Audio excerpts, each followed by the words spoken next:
안녕하세요. 트렌드 분석가 김용섭입니다.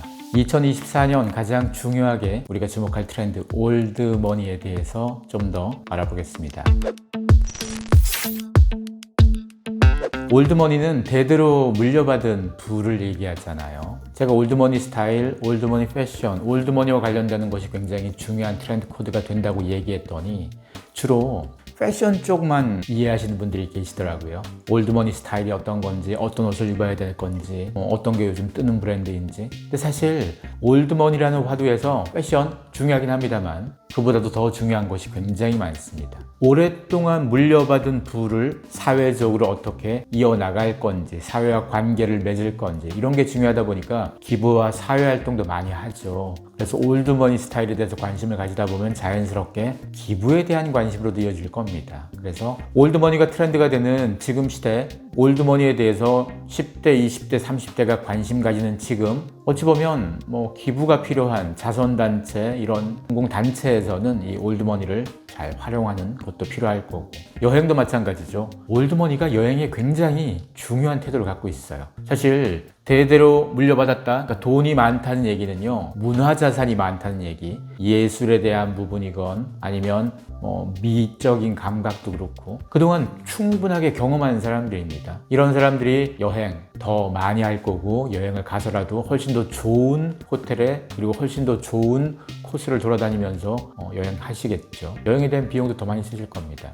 그리고 전통적인 여행지만 가는 것이 아니고 새롭게 만들어진 것도 많이 가겠죠. 그리고 올드머니, 부자에서 가장 중요한 태도 중에 하나가 또 럭셔리죠. 럭셔리 코드는 패션뿐이 아니고 우리가 쓰고 있는 일상 소비의 모든 영역에서 자동차를 비롯해서 일반 가구도 마찬가지, 조명도 마찬가지, 오디오도 마찬가지. 이게 보통 부자들이 굉장히 좋아하던 취미의 영역들이잖아요. 이 시장도 굉장히 주목해 볼 필요가 있겠죠. 그리고 오디오나 가구나, 사실 여기서 가장 중요한 대목 중에 하나가 타임리스입니다. 시간과 상관없이 사실 우리가 좋아하는 유명한 가구, 유명한 조명, 유명한 오디오들은 대부분 몇십 년 전, 어떤 건 100년 전에 디자인되거나 만들어진 것들도 많죠. 좋은 것은 시간이 지나도 계속 좋죠. 이런 가치도 계속 주목할 필요도 있을 거고, 거기다가 운동하면 전통적으로는 골프, 테니스, 승마, 요트 이런 게 전형적인 올드머니의 스타일이 되겠죠. 이런 운동에 대해서도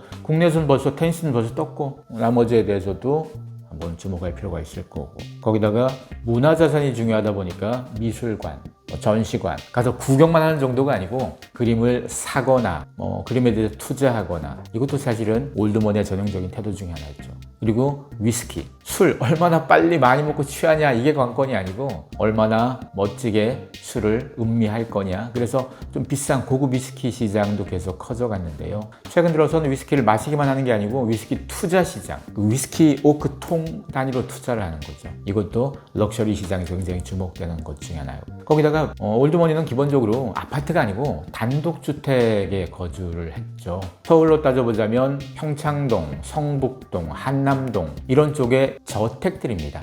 아주 큰 그런 단독주택들. 이건희 회장을 비롯해서 여러분이 알만한 한국을 대표하는 재벌가 회장님들의 집들은 대부분 이런 동네에 있었죠. 정주영 회장이 있었던 동네가 청운동이었고, 대부분 이 오래된 동네죠. 이런 동네에 단독주택이 있다는 얘기는 정원이 크게 있다는 얘기입니다. 그래서 정원을 가꾸는 일도 사실은 직접 올드머니가 정원을 직접 가꾸진 않아도 정원사가 있겠지만, 정원이란 문화, 그 환경 자체도 기본적인 스타일이 돼서 최근 몇 해간 우리나라에서도 정원 가꾸기, 가드닝에 대한 관심도가 커지기도 했고, 비싼 화분도 잘 팔리기도 했고, 이런 식물 시장에 대한 관심이 커져 나간 것도 엄밀히 따지면 올드머니 욕망에 대한 연장선으로 볼 수 있을 거고요. 그리고 금융에 대한 관점, 그리고 물건 하나를 사더라도 스페셜 오더를 하게 되죠. 먹는 데 있어서도 오마카세가 마찬가지 그런 형태가 될 거고, 뭘 만들면 비스포크 형태가 될 거고, 그러니까 나만을 위해서 특별하게 좀 잘 맞춰주는 이런 접근. 아무래도 취향, 예술, 경험 이런 것들을 훨씬 더 풍부하게 가지는 게 올드머니의 전형적인 스타일이 될 거니까요. 제가 지금 몇 개 언급한 거 말고도 올드머니에 대한 관심은 굉장히 많을 수 있는데요.